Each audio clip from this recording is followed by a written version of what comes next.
1 Kings chapter 13. At the Lord's command, a man of God from Judah went to Bethel, arriving there just as Jeroboam was approaching the altar to burn incense. Then at the Lord's command he shouted, "O altar, altar! This is what the Lord says. A child named Josiah will be born into the dynasty of David.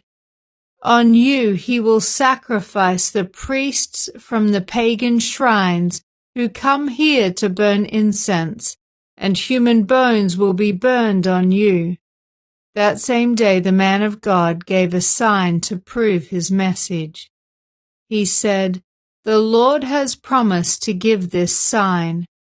This altar will split apart, and its ashes will be poured out on the ground." When King Jeroboam heard the man of God speaking against the altar at Bethel, he pointed at him and shouted, "Seize that man!" But instantly the king's hand became paralyzed in that position, and he couldn't pull it back. At the same time, a wide crack appeared in the altar, and the ashes poured out, just as the man of God had predicted in his message from the Lord. The king cried out to the man of God, "Please ask the Lord your God to restore my hand again." So the man of God prayed to the Lord, and the king's hand was restored, and he could move it again. Then the king said to the man of God, "Come to the palace with me and have something to eat, and I will give you a gift."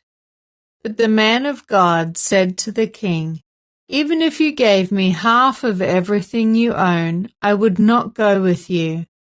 I would not eat or drink anything in this place, for the Lord gave me this command. You must not eat or drink anything while you are there, and do not return to Judah by the same way you came." So he left Bethel and went home another way.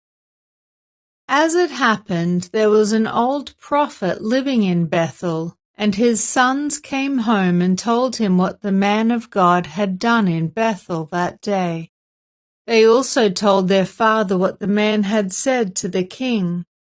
The old prophet asked them, "Which way did he go?" So they showed their father which road the man of God had taken. "Quick, saddle the donkey," the old man said.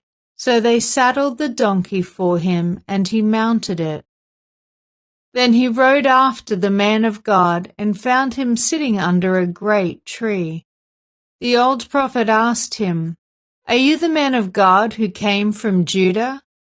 "Yes, I am," he replied. Then he said to the man of God, "Come home with me and eat some food." "No, I cannot," he replied. "I am not allowed to eat or drink anything here in this place, for the Lord gave me this command. You must not eat or drink anything while you are there, and do not return to Judah by the same way you came."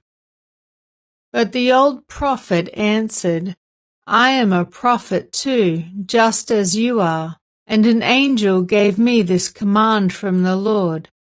Bring him home with you so he can have something to eat and drink." But the old man was lying to him. So they went back together, and the man of God ate and drank at the prophet's home. Then while they were sitting at the table, a command from the Lord came to the old prophet. He cried out to the man of God from Judah, "This is what the Lord says. You have defied the word of the Lord and have disobeyed the command the Lord your God gave you. You came back to this place and ate and drank where he told you not to eat or drink. Because of this, your body will not be buried in the grave of your ancestors."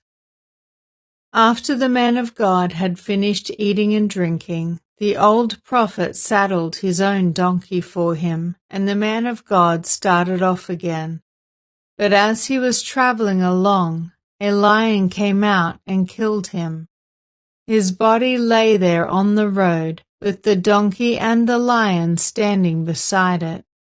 People who passed by saw the body lying in the road and the lion standing beside it, and they went and reported it in Bethel, where the old prophet lived.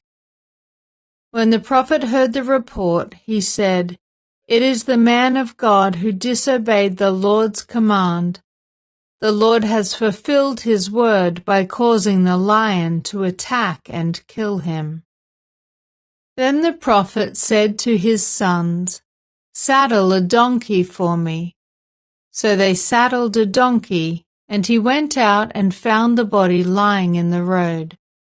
The donkey and lion were still standing there beside it, for the lion had not eaten the body nor attacked the donkey.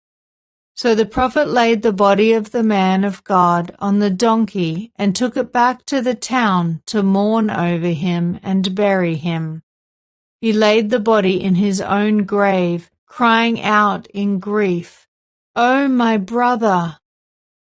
Afterward the prophet said to his sons, "When I die, bury me in the grave where the man of God is buried.